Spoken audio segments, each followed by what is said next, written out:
Could the Varroa mite, the new Varroa mite, Varroa destructor, discovered in the late 80s, mid 90s in North America, the Varroa destructor mite be an actual Monsanto genetically modified organism? Why, I definitely say I believe so.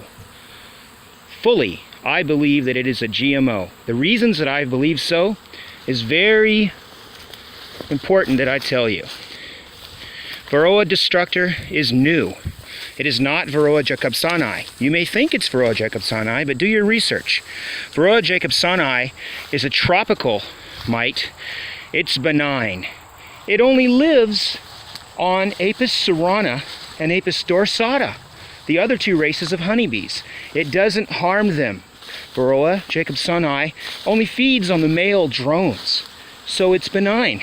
However, suddenly, out of nowhere, we got a new mite called Varroa destructor. Didn't even get its name or be discovered as a new mite until 1999, but it was seen and thought to be Varroa jacobsoni. Varroa destructor attacks females and males at the same time. Anyway, I'm getting the crap stung out of me. But anyhow, ow, man. I still want to finish this because it's important. Goats, come on, get out of here. Anyway, Varroa jacobsoni is harmless and does not get on European honeybees, Apis mellifera. It only gets on the two Asian bees, dorsata and cerana. The new mite feeds on females and males and kills its own host. Now, how could a parasite survive if it always killed its host? And it always does. The wild bees all over the world that are European have died out, and only the ones that are treated organically or otherwise have survived the mites, these new mites. Because of that, adaptive radiation is no longer occurring. The beekeeper keeps the mites artificially fed. The beekeeper keeps the bees artificially fed and artificially housed and moves them around and things to keep different races non-existent, or different subspecies, non-existent. So Apis mellifera has stayed a basic monogamous color now, and adaptive radiation used to keep it to where certain areas the bees were all black, or certain areas the bees were all yellow, and we had different subspecies all over. But now when you try to buy a queen, she'll be a different color, but her workers will all be a monogamous yellowish off color. There'll be a few black ones in there, a few gray ones, but you're not going to get a pure hive anymore. You can't go out and buy a pure hive filled with black bees. Black bees are vanishing. It's really hard to find the black bees. And they used to be the most common bee in northern hemisphere was the black bee, Apis mellifera. But now that subspecies is very hard to get because adaptive radiation no longer occurs, which would have taken the majority of bees needing to be out in the woods away from man, surviving on their own, where they can just be adapting to what's best for them, what color's best for them. But now that doesn't happen anymore. But it's all because of a new mite called Varroa destructor has been formed. And this mite, when it first came out, it had only one chemical that you could buy that was non-organic, and it was a chemical known as fluvalinate, which was sold under the name Maverick for greenhouse tomatoes for quite a while, and then they started making a strip called Apistan, and this strip by Bayer was sold to beekeepers, and by law it was the only thing you could use in your hives was this Apistan strip to keep the mite from killing your bees. And if you didn't do it, they did die. I've seen thousands of beekeepers' hives dying out when it first came in 1990 something. About 95 is when I started seeing it really bad. And yeah, I do believe the bees are adapting better to live with this mite, but it is new. It's not something that's always been here. Varroa jacobsoni has always been here and has never got on our bees. Like I said before, Varroa destructor is new. It's a new GMO in my opinion, but overall it's a new mite. That's the truth.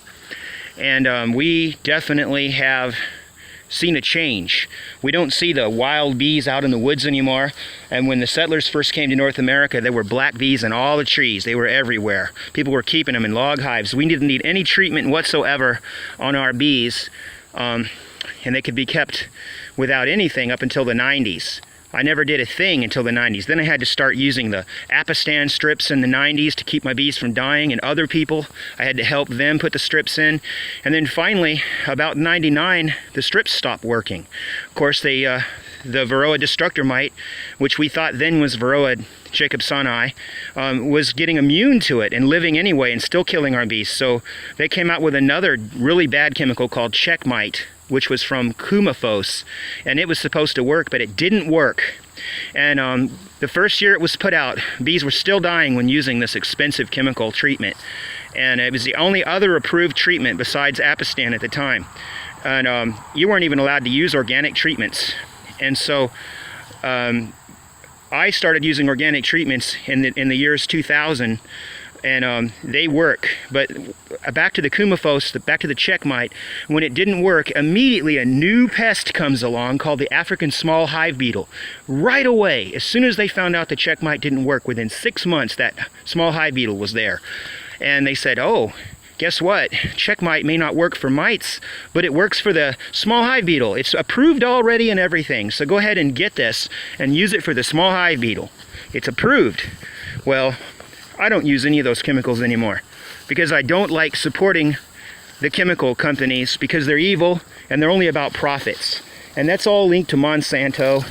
They've taken over the USDA, as I've said so many times, and the USDA is an agrochemical corporation that specializes in plant-killing herbicides, which I believe are killing the phytoplankton in the ocean, which are raising the greenhouse gases, which I don't call greenhouse gases, the carbon dioxide, which is simply the base of our oxygen. Once the phytoplankton convert carbon dioxide, it's oxygen. And the reason the levels are rising is because the phytoplankton are not living to do such a thing. They can't survive.